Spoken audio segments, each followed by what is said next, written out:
Yes, I know this is the third video about Donald Trump, but this guy is so fucking insane that it's hard to bear and it's hard to not want to make a video about it. So Donald Trump recently had some comments to say about the Geneva Convention.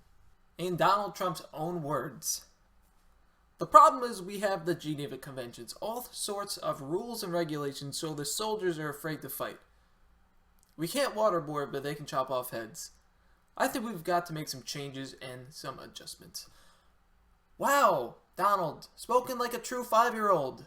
But before I can really ridicule the man, let's actually look at what the Geneva Convention is. Let's look at the first part and keep in mind what he has just said regarding the Geneva Conventions. Convention 1.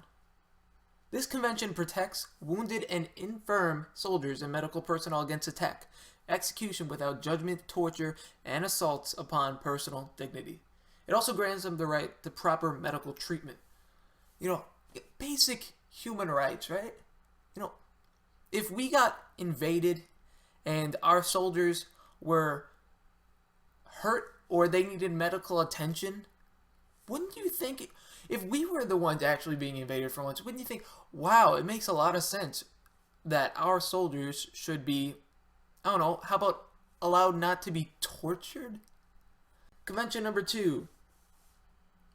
This agreement extended the protections mentioned in the first convention to shipwrecked soldiers and other naval forces, including special protections afforded to hospital ships.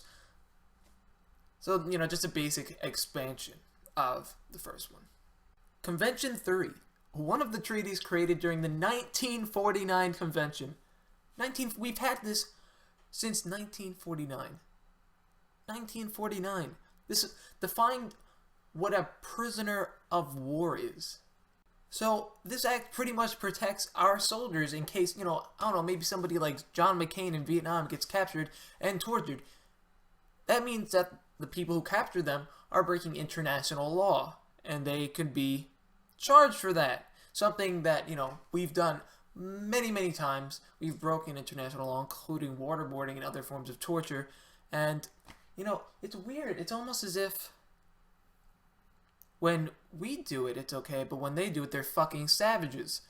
Oh, what happened, Donald? I thought you said they chop off our heads. Why can't we torture them?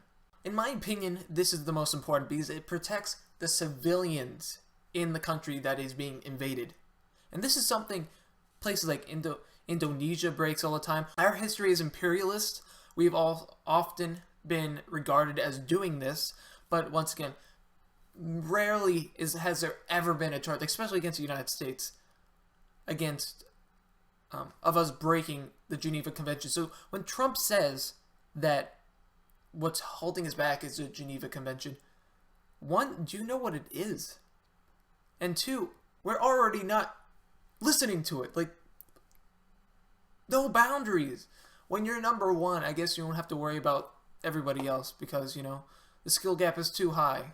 And then they have the protocols where they pretty much add some substance. They added further restrictions on the treatment of protected persons, etc., etc. Those protocols have not yet been accepted by the United States yet, but we still have the original 4, and they are as clear as can possibly be. So here's a basic overview. Trump, like any 5-year-old, thinks, if you do something to me, I have to do something back to you. What happened, Trump? I thought you were a Christian. I thought you believed in turning the other cheek. I guess not. They chop off our heads, so let's waterboard some suspected terrorists. This man is insane. And not only that, a poll came out, 63% of Americans think we should torture suspected terrorists. Suspected. This does not mean they're actual terrorists. It means they are suspected of being terrorists. This is a huge failure of the media. One, covering Donald Trump like it's no tomorrow. Oh, look at all this revenue we're getting. We're getting so many more views. Guess what? This election's over. You guys are finished. Cable news is done. And two, places like the New York Times, usually they're an outlet for liberal ideas. Did you know that during the Bush administration, instead of calling it what it is, which was torture, waterboarding people, they called it advanced interrogations? People are unaware of the fact that we were torturing people Not only that, but the media has failed to inform the public, similar to how they failed to inform the public that Saddam Hussein had nothing to do with 9/11. Up until 2006, over 40% of Americans believe Saddam Hussein was directly involved in 9/11. A humongous failure of the media. And now, it's torture. 63% of Americans think torture of suspected terrorists should be used. 1. This goes against international law. 2. It has been proven time and time again not to work. Like, seriously, 63% of Americans believe torture works. That is a humongous, gigantic failure of the media. Every person in the media right now should be fired. This is unexcusable. How can we let this happen? It's the reason why online media is growing rapidly. And the worst part is, we hear something like this out of Donald Trump, and you think it's crazy, but apparently not. To most Americans, apparently breaking international law and using things such as waterboarding, and he said he'd take it a step further. What does that mean, first off? And two, when are we going to learn our lesson? When is the media going to inform us properly? It's the role of the media to challenge the government. It's the role of the media to inform the public of what's going on. And when they don't do that, what are we? We don't choose to be ignorant.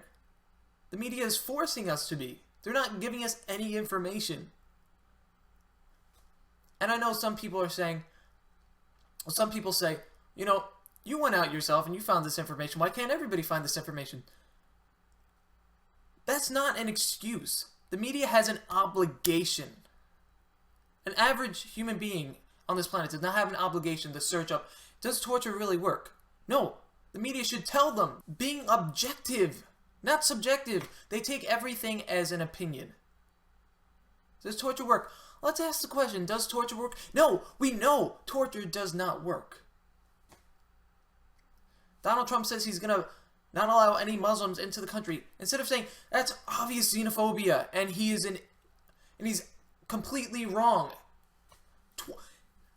In the past decade, in the United States, around 27 to 23 people have died from Muslim extremists. Worldwide U.S. citizens, it's around 57. But yet, they're the problems. No, the media has to tell the people what is going on. I make this joke all the time. Trump supporters get their information from memes on Facebook. Isn't it amazing that they trust memes on Facebook more than the mainstream media? I wonder if that has anything to do with the fact that they don't fucking do their jobs. Like usual, I want to know what you guys think. Put in the comments what your opinions are on this topic. And like the video if you enjoyed it. I will see you guys in the next one. See ya.